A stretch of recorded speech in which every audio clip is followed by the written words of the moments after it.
Hello, welcome to the Learning Curve. I'm Marjorie Began. My guest today is Julie Gertze from Rare New England. Welcome, Julie. I'm very glad to have you here. Hi, Marjorie. I'm very happy to be here today. Thank you for inviting us. Oh, you're very welcome. Now, for our listeners who don't know, what is Rare New England? Well, Rare New England is a nonprofit organization that is built to bring together patients and families who are suffering from rare disorders. Now, a rare disorder is considered what? Is there a qualification for that? A rare disease is a disorder that is less than 200,000 people diagnosed with the disease. So, how did Rare New England come about? Rare New England came about because I'm a nurse and I was working in a hospital and I actually got sick. And it took about 5 years of going from one doctor to another before I was diagnosed with a rare disorder. I became active in advocacy and started working with some physicians and other advocates across the United States, and I found that it would be very helpful to become involved with the rare disease community.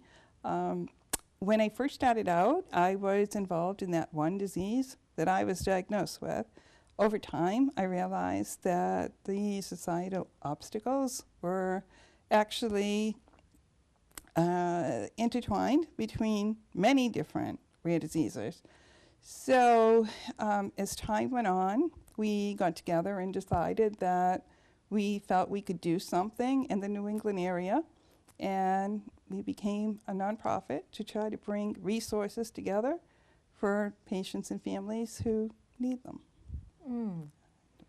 So there was originally like a national framework for people with rare disorders?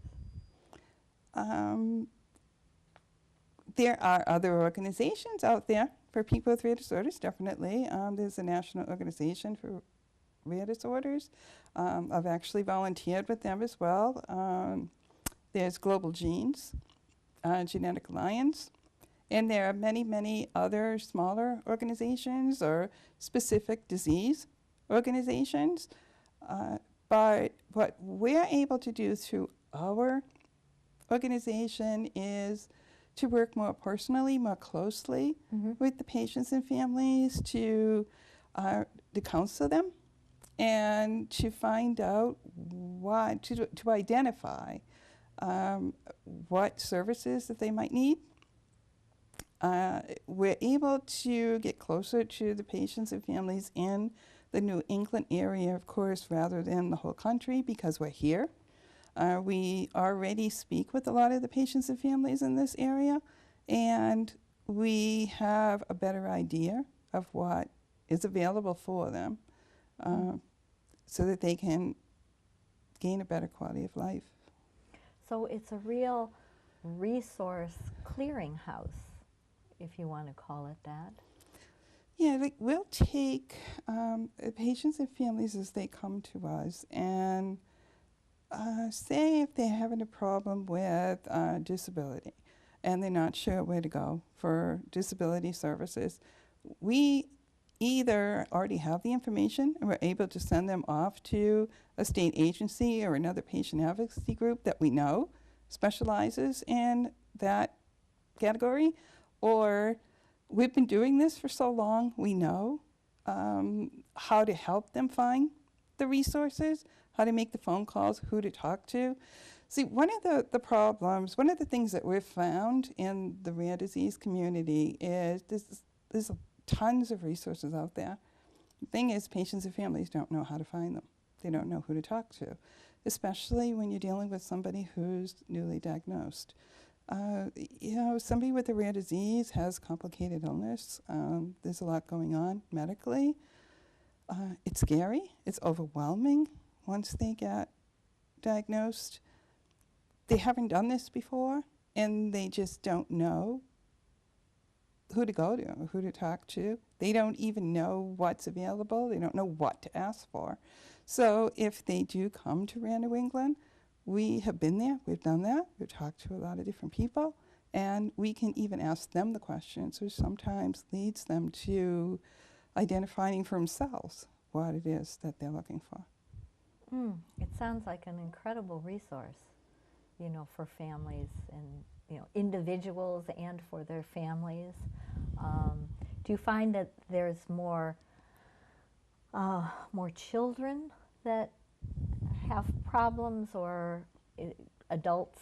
It's kind of even, or yeah. Well, I've seen it pretty even.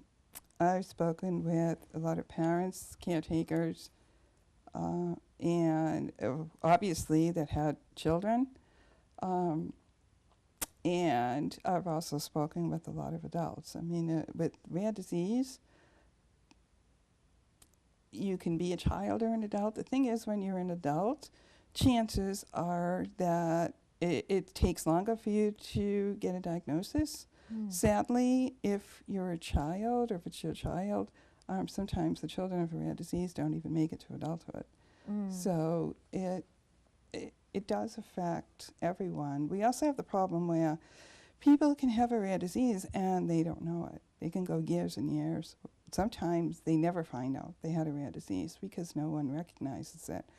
If you, with over 7,000 rare disorders, it gets pretty complicated, and you can't expect the average physician or nurse or medical team to be able to recognize 7,000 different characteristics of 7,000 rare disorders. Doctors out there don't understand. They're busy, the way the medical system is today. So a lot of these patients do go without a diagnosis, sometimes forever. But the average is about 8 years that a patient goes with going through consults, going through testing, sometimes having several misdiagnoses along the way before they finally get to getting a real diagnosis. And then once they do get that diagnosis, often there's no treatments available for them. So when you say there are no treatments available for them, if they came to you, do you have resources that could possibly find some of those treatments? Maybe not in New England, but somewhere in the country, or? Well, we can help them with things like putting them in with the advocacy groups that might know more about the disease that they were diagnosed with, put them in the idea of pharmaceuticals that might be doing clinical trials. Honestly, though, as far as finding the treatments, that's really a tough one. There's no one in the real world who can really help with that. There are actually only 5% of patients have an FDA-approved medication. And if with 30 million people in the United States who are affected by rare disorders, that's not a high number. Oh my. So if a person is diagnosed with a rare disease, that first idea of this, you know, that I have this, it can be very debilitating, I'm sure. You know? Oh, it definitely can be. It is frightening. It's overwhelming. It's unsettling. It's lonely. You can feel totally alone when you are diagnosed with a rare disease because no one else understands what's going on. Chances are that you don't have another family member who has the rare disease, your neighbors, your friends, and oftentimes even your own PCPs, your own doctors, don't understand what the disease is all about. So you're pretty much left on your own to try to deal with it unless you can get in with a group or other people who understand what you're going through. And I will tell you that once you do get into that group, it's life-changing. It's awesome. A few years ago, I held my first group for the disease that I was diagnosed with, about 20 people came. They were people who lived in the next town, and not all of them, some in the next town, and they had never met each other before. They had no idea who each other was. They had no idea there was someone that close who was actually dealing with the same thing. And to be in the room with others who understood what was going on, who understood that there were no treatments, who understood the feeling of having a child with a rare disease and not knowing if they're going to make it to adulthood. Someone who understood the problems with getting IEPs in school and having them followed right. It's just an overwhelming feeling. And many of those families who were in that room 3 years ago are friends now, and they became a support for each other because they understand each other. Mm. And so Rare New England helps to bring people together, not only to find resources to help them, but also to meet other people and to make that connection and not feel so lonely. Exactly. Yeah. Yeah. Another thing that I think with rare diseases where people might have problems would be with insurance companies. Mm-hmm. And do you help to kind of navigate them through obstacles with their insurance companies? Well, we definitely try. We don't know everything, as I had said. We don't know everything, but we do have some good ideas on where to send people for that kind of help. We can help them with, well, say if it was with the insurance company, things like making sure that they have case managers in their insurance company, because not everyone knows that there is such a thing and that you can work with a case manager. But there are other organizations out there also who work specifically under that. There are pharmacies, there are compounding centers who try to help people with gathering their medication so that they'll be covered by insurance companies. So there are resources out there, and we do the best that we can to lead patients and families in the right direction. Mm. But, you know, to know that there was somebody that I could call to help me navigate through that, or, you know, to say this is available, you know, go in this direction or that direction. It's true, yes. But what also needs to be understood, though, in the rare disease world is that there's not always an answer. Mm. It gets really complicated. There's many families out there who are stuck, that they can't afford the treatments. Even if there are treatments out there, there are people out there who can't afford to get a real diagnosis because insurances are not going to pay for genetic testing for a lot of the rare genetic disorders, and they can't afford to pay for it. There's still a lot of obstacles that need to be overcome. We just try to work with them the best we can with what is available. As I said, 5% of FDA drugs, that's just not acceptable. So there's still a lot of problems, but we do feel that we need to get them in the right direction for the services that they can get. Mm. Absolutely. Now, on a national level, are there people who are working for to advocate for those people with rare diseases? And do you, kind of join them in finding better ways, to help people? Yeah. No, most definitely. And everyone on the R&E board feels that collaboration, everybody really in the rare space feels that collaboration is the best way, that everyone coming together is what's going to help with changes. I do work with the other organizations. We have several groups and organizations in the New England area, and we actually hold meetings from time to time just to talk about the problems in the New England area and see what we can do to try to help.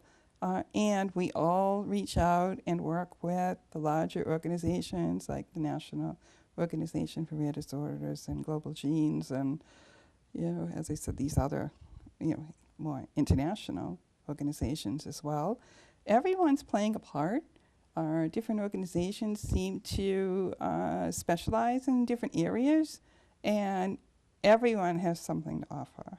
And I think that's what's going to make the difference in the rare disease world if we're all working together and try to come up with solutions for these patients and families. Because it seems,